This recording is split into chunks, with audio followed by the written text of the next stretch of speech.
오늘 하나님께서 우리에게 주시는 말씀은 데살로니가 전서 5장 17절, 18절 말씀입니다. 데살로니가 전서 5장 17절, 18절 말씀 우리 한 목소리로 같이 합독하도록 하겠습니다. 시작. 끊임없이 기도하십시오. 모든 일에 감사하십시오. 이것이 그리스도 예수 안에서 여러분에게 바라시는 하나님의 뜻입니다. 아멘. 우리 말씀 전하기 전에 같이 한번 찬양하도록 하겠습니다.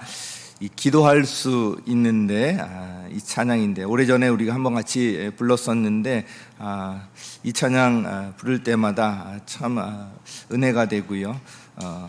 주님의 평강 가운데 함께 하심을 경험할 수가 있습니다. 이 찬양 같이 부르도록 하겠습니다.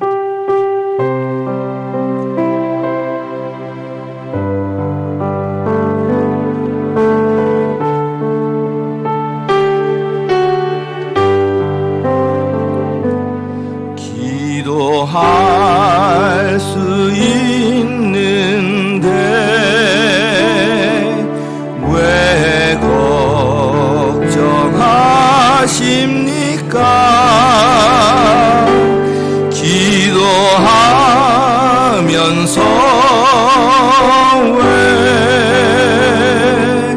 염려하십니까? 기도할 수 있는데 기도할 수 있는데 왜 실망하십니까?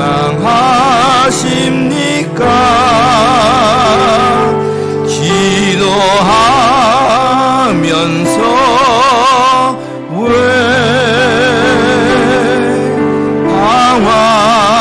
방황하십니까? 주님 앞에 무릎 꿇고 주님 앞에 무릎 꿇고 간구해 보세요. 마음을 정결하게 뜻을 다하여 기도할 수 있는데 왜 걱정하십니까? 기도하면서 왜 염려하십니까? 아멘. 우리 하나님께서는 우리 기도를 통해서 일하십니다. 기도는 하늘 보좌를 움직이는 이 안에 능력이 있습니다. 오늘 기도에 집중하시면 좋겠습니다. 오늘 설교 제목이 바로 이제 끊임없이 기도하라는 것입니다. 아까 제가 소개하다가 잠깐 안 한 것 같아서 혹시 또 시험에 빠질까봐 우리 생명의 삶 반장은 우리 유승문 간사님이 해주셨습니다. 제가 깜빡 잊은 것 같아서 혹시 제가 잊은 거 있으면 이야기해 주시면 제가 말씀드릴게요. 일부러 그런 게 아니라 있는 때가 있습니다. 끊임없이 기도하라. 오늘은 요한일서 강의를 잠시 멈추고 기도에 관한 설교를 하려고 합니다. 새벽에 기도하는데 하나님께서 몇 가지 메시지에 대한 강한 부담을 주셨습니다. 그중 하나가 바로 이 기도에 대한 것입니다. 항상 기뻐하라, 쉬지 말고 기도하라, 범사에 감사하라. 데살로니가 전서 5장 16절 이하에 나오는 이 구절들은 우리에게 아주 익숙한 말씀들입니다. 보통 이 세 가지가 함께 언급되곤 하는데요. 오늘은 그 중에서 기도에 집중해서 말씀을 전합니다. 18절에는 이것이 바로 우리에게 바라시는 하나님의 뜻이라고 말씀하고 있습니다. 하나님의 뜻에 순종하며 살 때 우리는 행복하게 살 수가 있습니다. 사실 우리는 이 주기도문을 할 때마다 하나님의 뜻이 이 땅에서도 이루어지기를 기도하고 있습니다. 뜻이 하늘에서 이루어지는 것 같이 땅에서도 이루어지이다. 이 기도를 항상 하고 있어요. 그것이 바로 하나님의 뜻이고요. 우리의 사명이기도 하고 또 행복의 길이기도 합니다. 하나님께서는 우리가 끊임없이 기도하길 원하십니다. 즉 끊임없이 기도하는 것이 바로 하나님의 뜻입니다. 그런데 한 가지 의문이 들 수 있습니다. 전능하신 하나님께서 스스로 그 모든 뜻을 이루시면 되는 것 아닌가? 하나님께서 뭐가 아쉬우셔서 우리가 그렇게 기도하기를 원하시는가? 우리의 필요를 다 아시는 분께서 알아서 그 필요를 채워주시면 되는 것 아닌가? 굳이 우리가 이렇게 기도할 필요가 있는가? 기도에 관해서는 여러 가지 관점으로 설교할 수가 있는데 오늘은 이 질문들과 관련해서 살펴보려고 합니다. 끊임없이 기도하라. 이 말씀은 다른 일을 하지 말고 24시간 내내 기도하라는 말씀이 아닙니다. 우리가 이 땅에서의 하나님께서 허락하신 삶이 있거든요. 이 말씀은 뭐냐면 매일매일 꾸준히 기도하라는 말씀입니다. 기도하기를 쉬지 말라는 거예요. 하나님께서는 그러면 왜 이렇게 우리가 기도하기를 원하실까요? 세 가지로 말씀을 통해서 살펴보도록 하겠습니다. 그 첫 번째는 하나님은 우리의 기도를 통해 일하시기 때문입니다. 같이 읽겠습니다. 시작. 하나님은 어떻게 일하신다고요? 우리의 기도를 통해 일하십니다. 하나님께서는 저와 여러분의 기도를 통해서 일하십니다. 이것이 하나님께서 일하시는 방식이에요. 우리 인간을 창조하셔서 동식물을 우리 인간으로 하여금 다스리시도록, 땅을 다스리도록 하셨잖아요. 하나님께서 다 하실 수 있지만 이것이 하나님께서 이 세상을 다스리시는 방식인 것입니다. 전능하신 하나님께서 스스로 하실 수도 있는 일들을 이런 방식으로 하시는 이유는 바로 저와 여러분, 우리를 위한 것입니다. 기도를 통해서 기도 응답을 경험하게 하시고 하나님께서는 우리와 관계를 세워나가십니다. 이런 과정을 통해서 우리는 하나님을 친밀하게 경험하게 되고요. 하나님을 더욱 가까이 알아가게 되고 이에 따라서 우리의 믿음도 성장하게 됩니다. 이 구약 성경을 읽다 보면 나 주의 말이다. 나 주의 말이다. 이것을 통해서 너희가 나를 알 것이다. 이 말씀들이 계속 반복해 나옵니다. 하나님께서 원하시는 것은 우리가 하나님을 알고 하나님과 사랑의 관계 가운데 나가는 것, 이것을 하나님께서 원하시는 것입니다. 기도를 통해서 이 일들이 일어날 수가 있게 됩니다. 그래서 마태복음 7장 7절에 보면 아주 유명한 구절이 나오는데 우리 함께 읽겠습니다. 시작.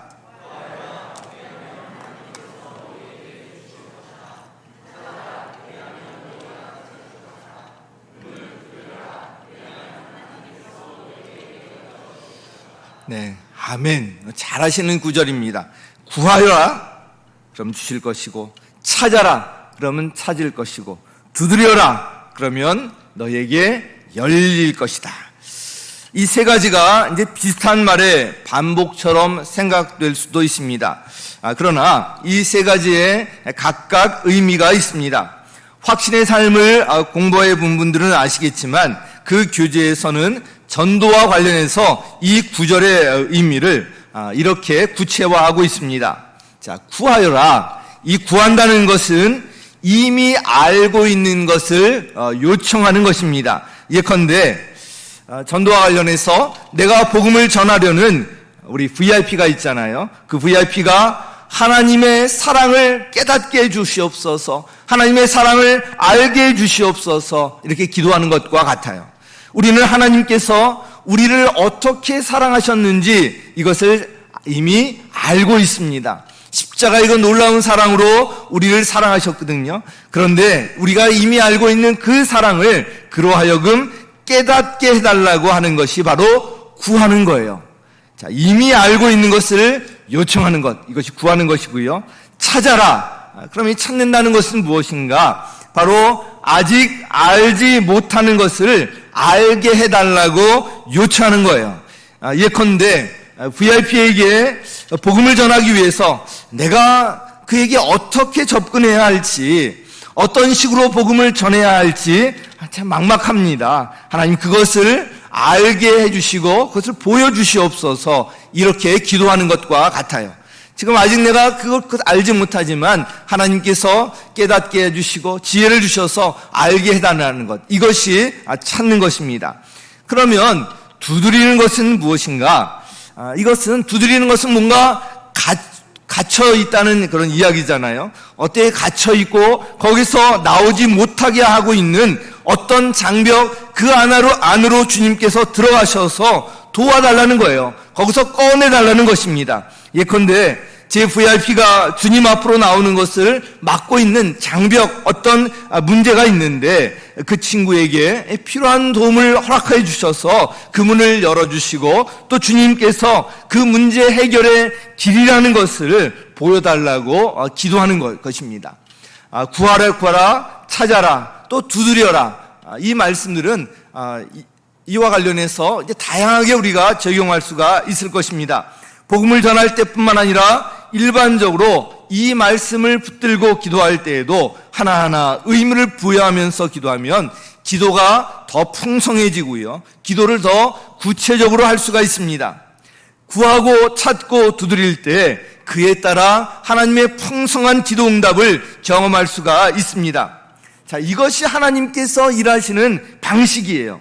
하나님께서는 우리를 통해서, 우리의 기도를 통해서 일하십니다. 그래서 하나님께서는 우리가 기도하기를 기다리시는 거예요. 기도할 때까지 기다리세요. 그래서 야고보서 4장 2절 하반절부터 3절까지 우리 같이 한번 읽어보도록 하겠습니다. 시작.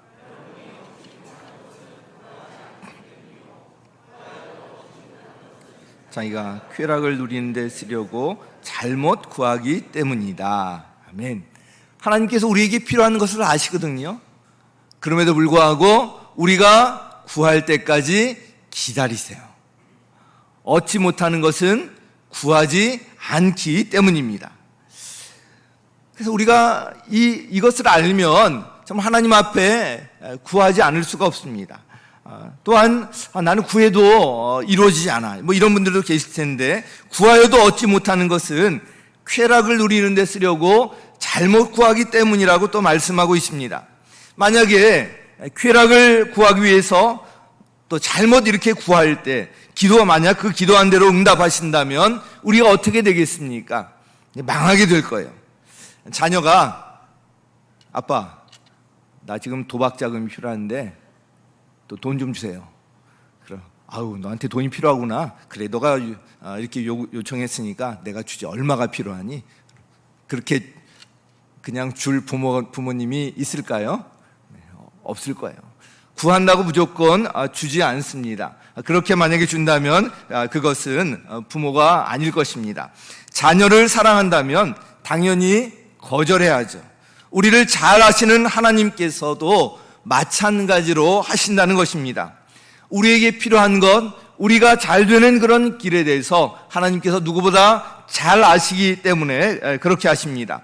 그런데 기도를 하다 보면 하나님의 뜻에 어긋나지도 아니하고 뭔가 우리에게 필요한 것임에도 불구하고 바로 응답하지 않으시고 한참 후에 응답하시는 경우도 있습니다. 그런 경우는 우리 기도의 분량이 채워질 때까지 기다리시는 거예요. 그만큼 귀한 것이기 때문에 기도의 분량이 채워질 때까지 기다리셨다가 응답하십니다. 우리 구약 성경에 아브라함도 그랬고요, 이삭도 그렇고 우리 많은 성경의 인물들이 이와 같은 경험을 합니다.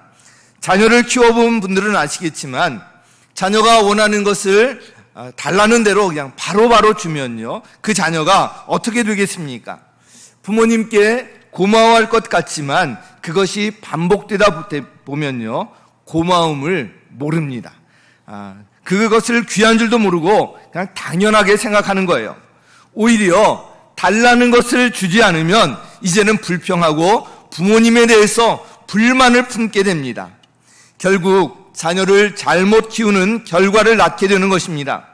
달라는 것을 주지 않는다고 부모님께 몹쓸 짓을 하는 사람들을 보면 우리가 이것을 잘 알 수가 있습니다. 그러므로 기도가 바로 응답되지 않는다고 우리가 낙심하거나 포기할 필요가 없습니다. 그런 경우에는 10중 8구 그것이 그만큼 귀한 것이라는 것, 그것이 아닌지 한번 살펴보고요. 기도 응답이 될 때까지 우리 기도의 분량을 채울 필요가 있는 것입니다. 한편 어떤 것은 아무리 기도해도 기도가 응답되지 않는 것 같은 경우도 있습니다. 그런데 사실은 우리가 응답되지 않는 기도는 저는 없다고 믿습니다. 응답되지 않는 것 같이 생각되는 것도 사실은 하나님께서 다른 방식으로 이제 응답해 주시는 것입니다. 그리고 그것이 우리에게 유익하기 때문에 그렇습니다. 그래서 저는 좀 이렇게 말씀드리고 싶습니다. 기도하면 좋은 일이 일어납니다. 우리 같이 한번 해보실까요? 시작. 기도하면 좋은 일이 일어납니다. 다시 한번 하겠습니다. 시작. 기도하면 좋은 일이 일어납니다. 하나님께서 우리의 기도를 들으시기 때문에 그래요. 하나님께서는 우리의 기도를 통해서 일하십니다. 그것이 하나님께서 일하시는 방식이고요. 그래서 우리가 끊임없이 기도할 이유인 것입니다. 자, 두 번째는요.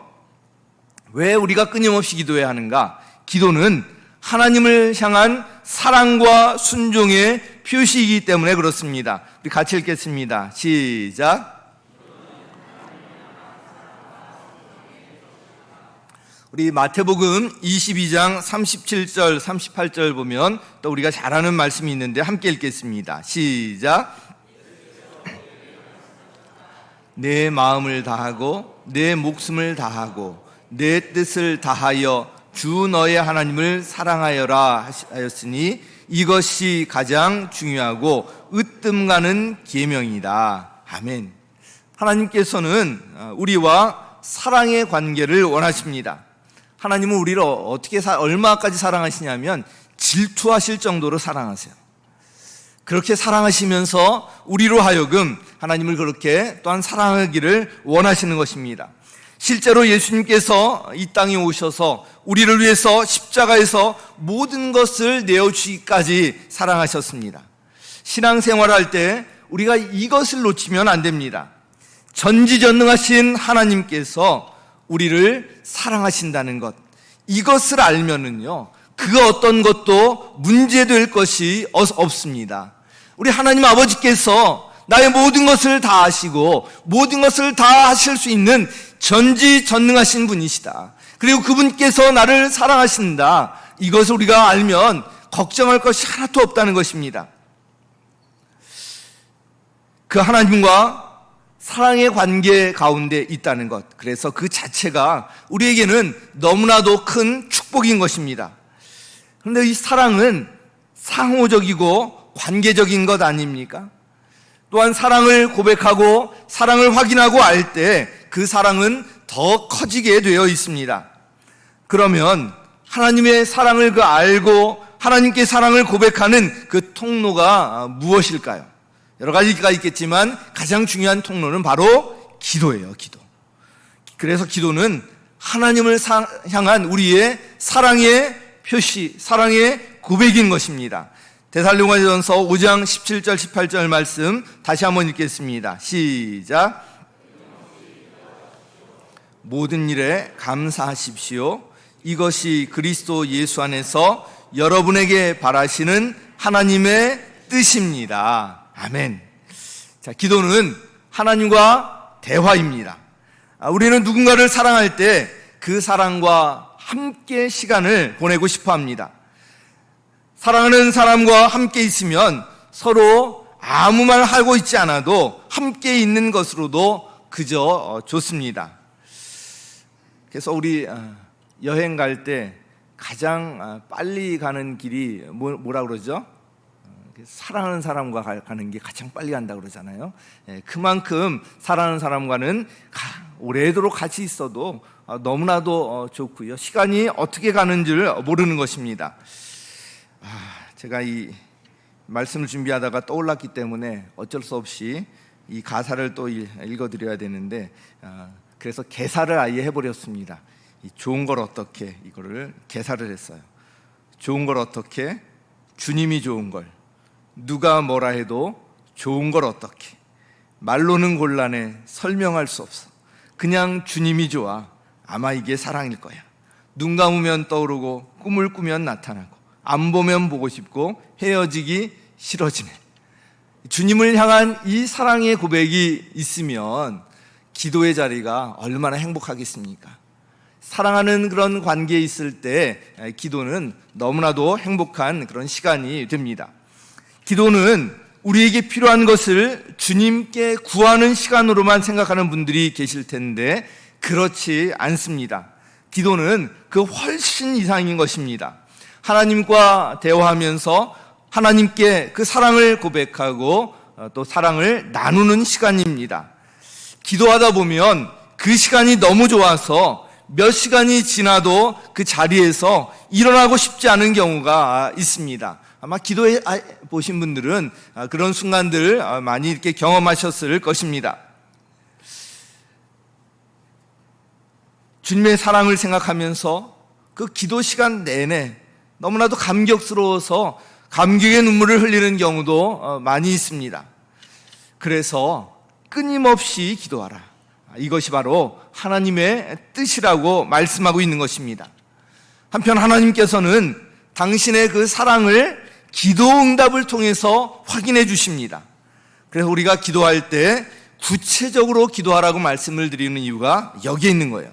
우리 기도 제목을 가능하면 기도 노트에 아주 구체적으로 기록하시는 것이 좋습니다. 그래서 기도가 응답될 때마다 그 응답 표시를 노트에 표시하면서 나가는 거예요. 그럼 거의 대부분의 기도가 응답된다는 것을 우리가 확인할 수가 있고요. 기도가 아주 재미있어집니다. 기도에 응답하시는 하나님과 더욱 친밀해질 수가 있습니다. 그래서 기도하지 않고도 신앙생활 잘할 수 있다고 생각한다면 그것은 큰 착각입니다. 내가 이 정도 신앙생활을 했는데 내가 이제 지금 기도 자리에 나와야 되나? 내가 이렇게 시간에 쫓기고 있는데 이렇게 바쁜 상황에서 기도는 무슨 기도야?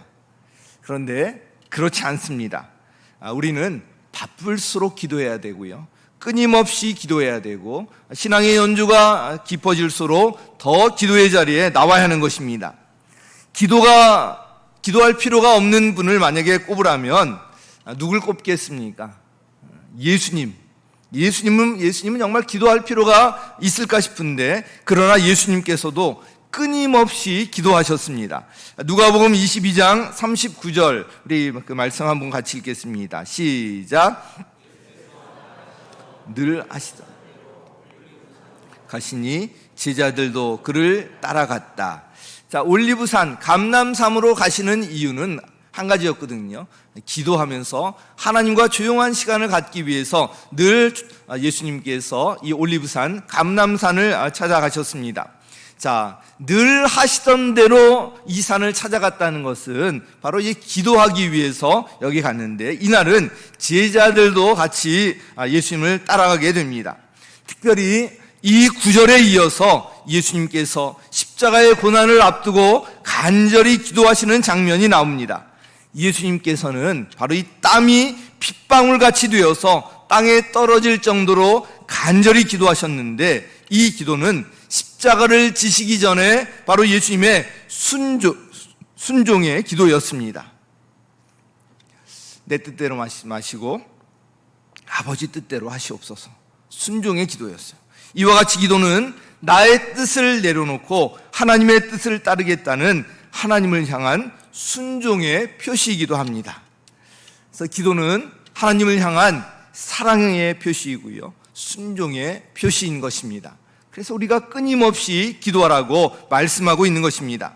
마지막으로 끊임없이 기도하라. 그 이유는 세 번째로 기도는 하나님을 향한 믿음의 표시이기 때문에 그렇습니다. 우리 같이 읽겠습니다. 시작. 우리 한 번 더 읽겠습니다. 시작. 네, 히브리서 11장 16절 이 말씀 같이 한번 읽겠습니다. 시작. 하나님을 기쁘게 해드릴 수 없습니다.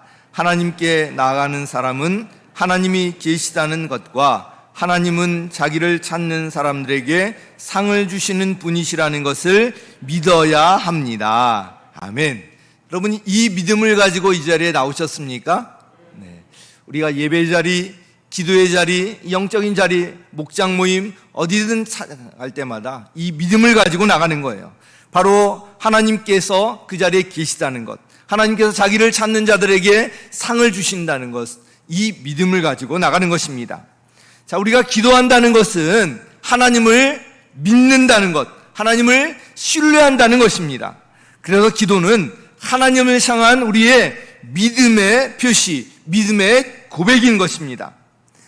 이런 믿음이 없는 사람은요, 기도하지 않아요. 기도의 자리에 억지로 나올지는 모르지만 기도하지 않습니다. 여러분, 누군가에게 도움을 청할 때를 생각해 보시기 바랍니다. 우리는 아무한테나 도움을 청하지 않습니다. 그 사람이 나의 말을 들어줄 뿐만 아니라 그렇게 할 수 있는 능력도 있다고 그렇게 신뢰하는 마음이 들 때 그 사람에게 도움을 요청합니다.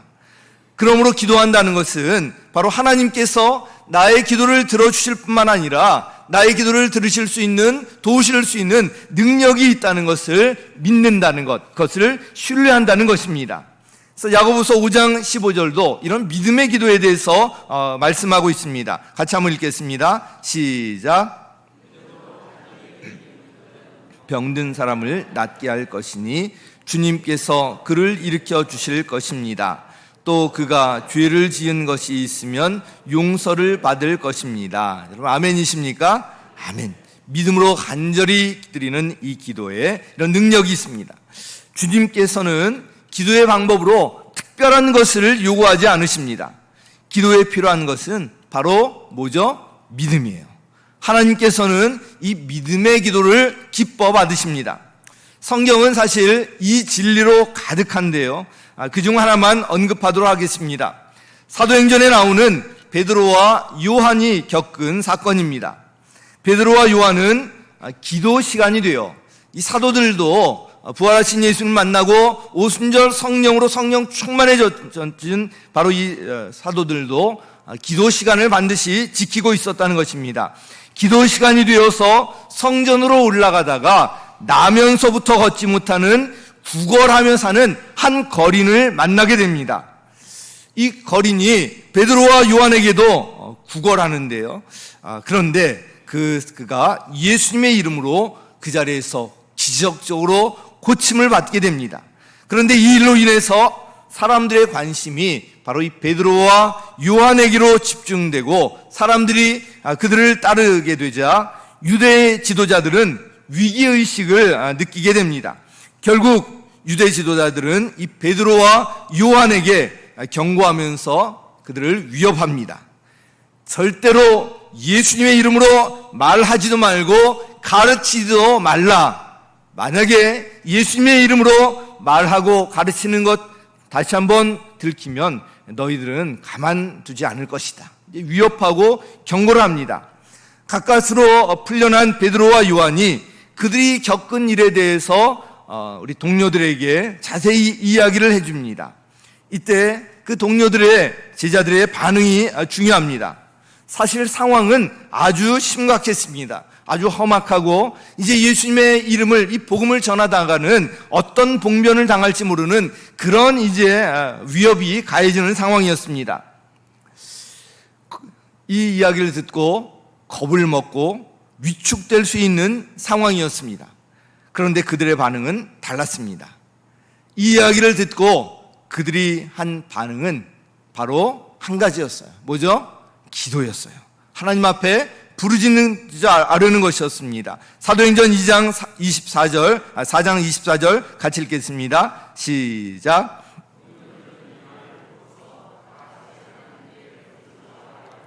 아멘.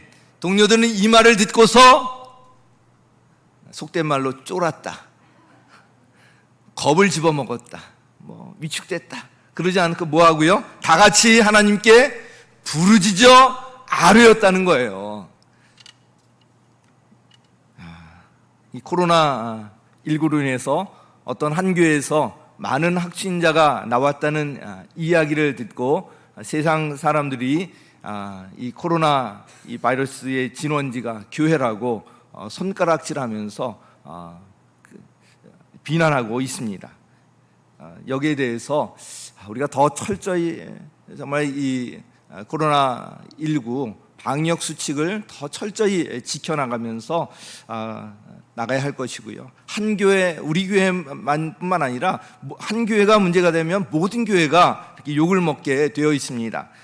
그리고 최근에 그런 문제된 그런 교회를 보면 사실 교회적으로 좀 문제가 있는 원래 그런 교회라는 것을 또 인터넷 기사를 통해서 또 확인할 수가 있었는데, 어떻든 교회가 전체가 다 이 욕을 먹게 되어 있는데, 그렇다고 여기에 대해서 위축되면 안 된다는 거예요. 위축되지 말고 더 철저히 지키면서 더 철저히 하나님께 부르짖어 나가는 것입니다. 자, 이들이 이렇게 하나님께 부르짖어 나가면서 기도를 마치자 하나님께서는 증거를 주십니다. 그들은 모두 성령으로 충만해져서 다시 담대하게 복음을 전하게 됩니다. 사도행전 4장 31절 우리 같이 읽겠습니다. 시작. 그들은 모두 성령으로 충만해서 하나님의 말씀을 담대히 말하게 되었다. 아멘. 다시 한번 읽겠습니다. 시작. 그들이 기도를 마치니 그들이 모여있는 곳이 흔들리고 그들이 모두 성령으로 충만해서 하나님의 말씀을 담대히 말하게 되었다. 아멘. 기도할 때 하나님께서 이런 증거를 주십니다. 기도는 하나님을 향한 우리의 바로 이 믿음의 표시인 것입니다. 말씀을 맺도록 하겠습니다. 오늘 끊임없이 기도하라. 하나님께서는 우리의 필요를 다하시고 우리를 사랑하시는데, 그럼에도 왜 이렇게 기도하기를 바라시는가? 첫 번째로 하나님께서는 바로 우리의 기도를 통해서 일하시기 때문에 그렇습니다. 이것이 하나님께서 일하시는 방식입니다. 우리가 이걸 알면 당연히 기도해야 합니다. 두 번째로 기도는 하나님을 향한 사랑과 순종의 표시입니다. 기도한다는 것은 하나님을 사랑한다는 것이고요. 아무 이야기 하지 않고도 기도의 자리를 지킨다는 것 그 자체로 하나님 앞에 우리가 사랑을 고백하는 거예요. 그리고 기도한다는 것은 우리의 모든 것을 내려놓고 하나님의 뜻에 순종하겠다는 순종의 고백, 순종의 표시인 것입니다. 또한 세 번째로 기도는 하나님을 향한 우리의 믿음의 고백, 믿음의 표시인 것입니다. 하나님께서 나의 기도를 들으시고 또 나의 기도에 응답하실 수 있는 능력이 있으시다는 것, 나의 모든 형편을 아시고 또 모든 형편을 또 헤쳐나갈 수 있도록 인도하실 수 있는 능력이 있다는 것, 이것을 믿는다는 신뢰의 표시인 것입니다. 사랑하는 성도 여러분, 기도는 하나님을 향한 우리의 사랑과 순종, 믿음의 표시입니다. 하나님을 사랑한다면 기도의 자리에 나오시기 바랍니다. 하나님을 신뢰한다면 기도의 자리를 지키시기 바랍니다. 하나님은 우리의 기도를 원하십니다. 그리고 그 기도를 통해서 일하십니다. 믿음을 지키기가 점점 어려워지고 있습니다. 저는 지금의 상황을 보면 이 코로나19로 인해서 지금 신천지 이단이 만천하에 드러나지 않았습니까? 여러 잘못된 것을 가르치고 건강하지 못한, 건전하지 못한 교회 민낯들이 계속 드러나고 있습니다. 하나님께서 이것을 다듬는 기간이라는 그런 생각이 듭니다. 그리고 지금 알곡과 쭉정이를 가려내는 그런 시기라는 생각이 듭니다. 그래서 이럴 때일수록 우리가 더욱 기도의 자리를 사모하고요, 적극적으로 기도의 자리에 나와서 함께 기도해야 합니다. 우리가 정규 예배 지금 허락되어 있습니다. 또 정부의 조치로 교회 소모임이 또 금지되어 있는 그런 상황이지만 우리가 허락되어 있는 이 정규 예배 더욱 사모하는 마음으로 나와야 합니다. 주일 연합 예배, 수요 예배, 새벽 예배, 또 우리가 당분간 또 금요일 날 함께 연합으로 예배를 드리게 되는데, 이 금요 예배, 이 모이기에 힘써야 하는 것입니다. 온라인으로 예배 드리면 되지, 유튜브로 드리면 되지. 그런데 오늘 위기가 있었어요. 유튜브 방송 송출하는 것에 문제가 생겨서 못할 뻔했어요. 가까스로 이것이 복구가 되어서 할 수 있게 되었지만 이것은 우리가 신뢰할 수가 없습니다. 이 자리에 함께 나와서 예배드리는 것, 또 이 사인으로 저는 더 받아들이고 있습니다. 이 자리에 모여서 우리가 함께 예배드릴 수 있다는 것, 함께 찬양하고 함께 기도드릴 수 있다는 것, 이것이 항상 그렇게 될 수 있다는 보장이 없습니다. 앞으로 어떤 일이 일어날지, 어떤 상황이 될지 알 수가 없습니다. 우리가 모일 수 있을 때 정말 모여서 하나님 앞에 기도하고 우리의 마음을 쏟아놓고 주님을 의지하며 나가야 할 것입니다. 특별히 우리 중직 분들에게 좀 말씀을 드립니다.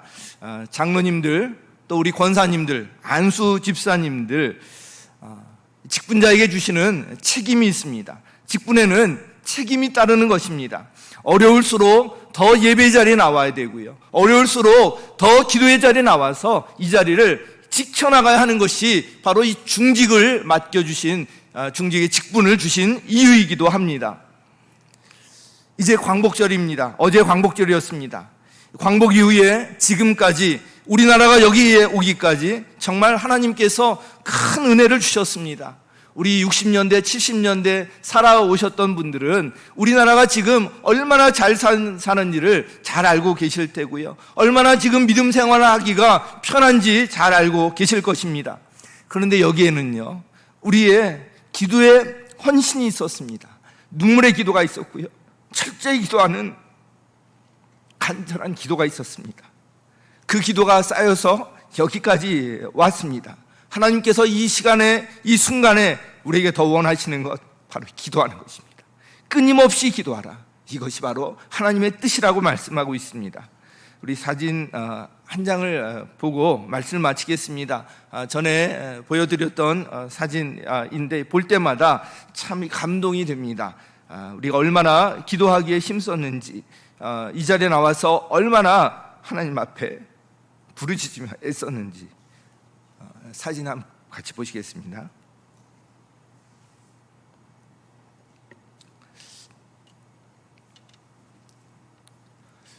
아이를 업고요, 아이의 손을 잡고, 그리고 의자도 없는 그 자리에 나와서 맨바닥에 무릎을 꿇고 기도했습니다.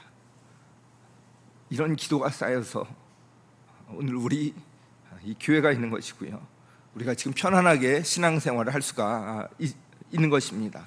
지금 힘들다고 이야기하고 있지만 사실 저 때를 생각하면 지금 너무 편하게 신앙생활을 할 수 있는 그 시기에 우리가 살고 있습니다. 우리에게 주어진 정규 예배, 예배 자리, 기도의 자리, 모일 수 있을 때 정말 최선을 다해서 모이고요, 우리 생명이 언제 끝날지 아무도 알 수가 없습니다.